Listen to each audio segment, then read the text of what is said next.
வணக்கம் ஓஎஸ் பக்தி சேனல் நேர்களே. நான் உங்கள் அன்பான சயின்டிஃபிக் வேதிக் அஸ்ட்ராலஜர் அஸ்ட்ரோரஞ்சி பேசுகிறேன். நல்லது நினைப்போம், நல்லதே நடக்கும். இப்போ பார்த்தீங்கன்னா, நம்மளுடைய சேனலில் வரக்கூடிய வீடியோஸ்லாம் வந்து சயின்டிஃபிக் வேதிக் அஸ்ட்ராலஜி முறையில் எந்த விதத்திலும் மிகைப்படுத்தாமல் உள்ளது உள்ளவாறு நம்மளுடைய ஜாதகத்தில் இருக்கக்கூடிய கிரகங்கள் எப்படி செயல்படுகிறது, அது கோச்சார அமைப்பில் சனி, குரு, ராகு கேதுங்கிற பயிற்சிகள் மூலமாகவும் மாத கிரகத்தின் பயிற்சி மூலமாகவும் எப்படி நம்மளுடைய வாழ்க்கையின் சம்பவங்கள் வந்து முடிவு இருக்குது. இப்போ வந்து சாதகமான சம்பவங்களா, சாதகமற்ற சம்பவங்களா, அடுத்து வரக்கூடிய டைரக்ஷன் நம்மளுடைய வாழ்க்கையில் என்ன இருக்க போகுது அப்படிங்கிறதெல்லாம் நம்ம துல்லியமாக பார்த்து கொண்டிருக்கிறோம். அந்த வகையில் ரிஷப ராசிக்காரர்களுக்கு 2025 ஜூலை மாதம் எத்தகைய ஒரு மாதமாக பலாபலன்கள் பொருந்திய மாதமாக இருக்க போகுதுங்கிறது நம்ம பார்க்க போகிறோம். அதற்கு முன்னாடி நம்மளோட சேனல் ஃபஸ்ட் டைம் வரவங்க சப்ஸ்கிரைப் பண்ணுங்கள். ஸோ தொடர்ந்து நம்மளுடைய அறிவியல் சார்ந்த ஜோதிட கருத்துக்கள் மிகைப்படுத்தாமல் எந்த விதத்திலையும் மூடநம்பிக்கையில் போகாமல் உள்ளது உள்ளவாறு பார்க்கக்கூடிய ஜோதிட கருத்துக்கள் நிறைந்த வீடியோ வந்து உங்களை வந்து அடையும். அது மூலமாக நீங்கள் பயன்பெறலாம். இப்போ பார்த்தீங்கன்னா ரிஷபராசிக்காரர்களுக்கு 2025 ஜூலை மாதம் எப்படி இருக்க போகுதுன்னு பார்க்க பொழுது, ஜூலை மாதம் பிறக்கிறப்பவே பார்த்தீங்கன்னா சனி பயிற்சி, குரு பயிற்சி, ராகு கேது பயிற்சி ஒரு 2 மாதம் 3 மாதத்துக்கு முன்னாடியே முடிந்து தான் ஜூலை மாதம் பிறக்குதுங்கிறது நம்ம தெரிந்து கொள்ள வேண்டும், ஞாபகப்படுத்தி கொள்ள வேண்டும். ஸோ அந்த அமைப்பில் ராகு பார்த்தீங்கன்னா ரிஷபராசிக்காரர்களுக்கு 10ஆம் இடத்திலும், கேது 4ஆம் இடத்திலும், சனி 11ஆம் இடத்திலும், குரு வந்து 2ஆம் இடத்திலும் இருக்கிறது. அருமையான ஆண்டு கிரகத்தின் அமைப்பு. ஸோ இந்த 4 கிரகத்தின் அமைப்பு வந்து நம்ம சாதகமாக ரிஷபராசிக்காரர்கள் இருக்குதுங்கிறது நீங்கள் தெரிஞ்சுக்கணும்.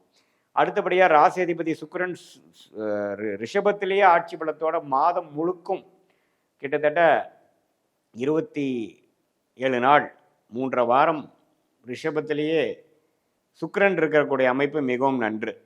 ஸோ அது ஒரு அழகான ஒரு அருமையான அமைப்பு. ராசி அதிபதியே ராசியில் இருக்கும் பொழுது நமக்கு வேணுங்கிற விஷயங்கள்லாம் தெளிவாக செஞ்சுப்போம், சாதகமாக பண்ணிப்போம், ஜெயிக்கக்கூடிய அமைப்புகள் எல்லாமே கொடுக்கும்.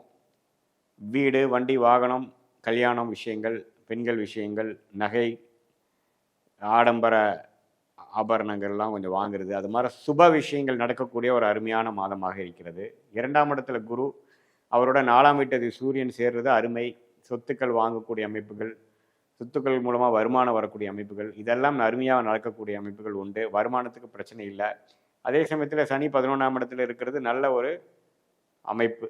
கொஞ்சம் லைஃப் செட்டில் ஆகி லைஃப் ஸ்மூத்தாக போகக்கூடிய அமைப்புகள் இருக்குது. அதே சமயத்தில் செவ்வாய் 4ஆம் இடத்துல இருக்கிறது பார்த்திங்கன்னா தப்பு இல்லை. ஏன்னா நட்பு வீட்டில் 7ஆம் வீட்டு அதிபதி வரும் பொழுது வீட்டில் கொஞ்சம் சில விஷயங்கள் கருத்து வேறுபாடுகள்லாம் கொஞ்சம் நீங்கி கொஞ்சம் நல்லா இருக்கக்கூடிய அமைப்புகள் இருக்குது.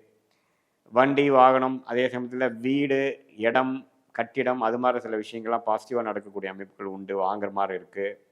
அதே சமயத்தில் புதன் பார்த்திங்கன்னா 3ஆம் இடத்துல இருக்கிறது தவறு இல்லை. அதுவும் ஓரளவுக்கு சாதகமான ஒரு அமைப்பு. ஒரு மாதிரி விஷயங்கள் படிக்கக்கூடிய அமைப்பில் வந்து ஒரு நல்ல ஒரு அமைப்பு கொடுக்க தான் செய்கிறது. அதே சமயத்தில் இப்போது உங்களுடைய எல்லா கிரகமும் பார்க்கும் பொழுது ராசி அதிபதி, 2ஆம் வீட்டு அதிபதி, 3ஆம் வீட்டு அதிபதி, 4 ஆண்டு கிரகங்கள் எல்லாமே ஓரளவுக்கு சாதகமாக இருக்கிறது. ஸோ என்னென்னா இந்த 2 மாதமாக 3 மாதமாக ஒரு டெம்ப்ளேட்டுக்குள்ளே போயிட்டு இருக்கக்கூடியவங்களுக்கு இந்த ஜூலை மாதமும் அப்படியே அதிலேயே கண்டினியூ ஆகிற மாதிரி இருக்கும். பெரிய புதிய ஒரு மாற்றங்கள்லாம் இல்லாமல் இருக்கிற விஷயங்கள் கொஞ்சம் சாதகமாக வந்து கொஞ்சம் லைஃப் ஸ்மூத்தாக போகக்கூடிய அமைப்புகள் கொடுக்குது. குடும்பத்தில் இருக்கக்கூடிய கருத்து வேறுபாடுகள்லாம் கொஞ்சம் நீங்கி கொஞ்சம் அமைதியாக போகக்கூடிய அமைப்பு. அதே சமயத்தில் கொஞ்சம் ஒரு இடம் விட்டு இடம் மாறி ஒரு நல்ல இடத்துக்கு, ஒரு சொகுசான இடத்துக்கு, ஒரு ஸ்மூத்தான இடத்துக்கு, ஒரு அமைதியான இடத்துக்கு மாறி அடுத்த 2 வருஷத்துக்கு ஒரு சுமாரான ஒரு நல்ல வாழ்க்கையை வாழக்கூடிய அமைப்புக்கு ஒரு ஆரம்ப கட்ட அமைப்பில் ஒரு ஏர்லி ஸ்டேஜ் ஆஃப் அந்த ஸ்மூத் ஃபேஸுக்கு வந்து இந்த ஜூலை மாதம் அப்படி ஒரு மாதமாக அமையும்.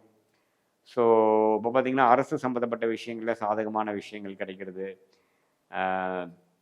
உங்களுக்கு வருமானம் வரணும், வெளிநாடு போகணும், விசாக்காக வெயிட் பண்ணிகிட்டு இருக்கிறவங்க அவங்களுக்கெல்லாம் கொஞ்சம் பாசிட்டிவாக நடக்கிறது. வரவேண்டிய சொத்து இவ்வளோ நம்மளால் இருக்கிறதுலாம் வர்றது, வரவேண்டிய பணம் கொஞ்சம் கிடைக்கிறது, கடன் அடைவது, ஒரு எதையோ ஒன்று சுபகாரியங்கள் வந்து கடன் அடைஞ்சிருச்சுடா சாமி, உண்மையில் நமக்கு கமிட்மெண்ட் கொஞ்சம் கம்மியாகிடுச்சுங்கிற மாதிரி ஒரு பெருமூச்சு கொடுக்கக்கூடிய ஒரு அருமையான அமைப்பு இந்த ரிஷபராசிக்காரர்களுக்கு கண்டிப்பாக இந்த ஜூலை மாதம் குறிப்பாக சொல்லணுன்னா இந்த முதல் 3 வாரமே நீடித்து நல்லாவே இருக்குங்க. ஸோ இது மூலமாக சொத்துக்கள் வாங்குறது, சில விஷயங்கள் சாதிச்சுக்கிறது கரியரில், அதே மாதிரி ஒரு பார்ட்னர்ஷிப் அது மாதிரி விஷயத்தில் ஒரு புதிய தொடர்பு வர்றது, எல்லாத்துக்குமே ஒரு சாதகமாக இருக்குது. இதே சீனியர் சிட்டிசன்ஸ் பார்த்தீங்கன்னா இதுவரை கொஞ்சம் ஹெல்த் இஷ்யூஸு, பிரச்சனைகள், குடும்பத்தில் கொஞ்சம் நிம்மதி இல்லாமல் சொத்து பிரச்சனை அதெல்லாம் போயிட்டுருக்கிறவங்களுக்கு இப்போ கொஞ்சம் நிம்மதி பெருமூச்சு வர மாதிரி ஒரு நல்ல அமைப்பு கொடுக்கும். பிஸ்னஸ் செட்டில் ஆகும், கடன்கள் குறையும், அவங்களுக்கு குழந்தைங்களுக்கு செய்ய வேண்டியதெல்லாம் கொஞ்சம் சிறப்பாக செஞ்சு குழந்தைங்களோட உறவும் கொஞ்சம் அனுகூலமாக வரக்கூடிய அமைப்புகள் எல்லாமே வந்து ரிஷபராசிக்காரர்களுக்கு இருக்குது. நீங்கள் இது என்ன தெரிஞ்சுக்கணுன்னா, இது வந்து ஒரு ஒரு பொதுவான ஒரு கோச்சார அமைப்பு மூலமாக டிரான்சிட் அஸ்ட்ராலஜி என்று சொல்லப்படுகிற ஆண்டு கிரகம், மாத கிரகத்து மூலமாக இது மாதிரி ஒரு அமைப்பை வந்து நம்ம மாத கிரகத்தை வைத்தும் ஆண்டு கிரகத்தை வைத்தும் பார்க்குறோம். இது இன்னுமே துல்லியமாக உங்களுக்கு நெக்ஸ்ட்டு என்ன நடக்க போகுது, ஷார்ட் டேர்ம் என்ன, லாங் டேர்ம் என்ன, எது மாதிரி டைரெக்ஷனில் உங்கள் வாழ்க்கை திரும்ப போகுது, ப்ரொஃபஷ்னலாக எப்படி உங்களுக்கு மாறப்போகுது, பர்சனலாக எப்படி இருக்க போகுது, இதெல்லாம் துல்லியமாக நீங்கள் தெரிஞ்சுக்கணுன்னா நீங்கள் வந்து உங்களோட ஜாதகத்தை பார்க்கணும். ஒரு சயின்டிஃபிக் வேதிக் அஸ்ட்ராலஜி முறையில் பார்க்குற துல்லியமான டிகிரி அடிப்படையில் பார்க்குற ஒரு ஜோதிடரை பார்க்கணும்.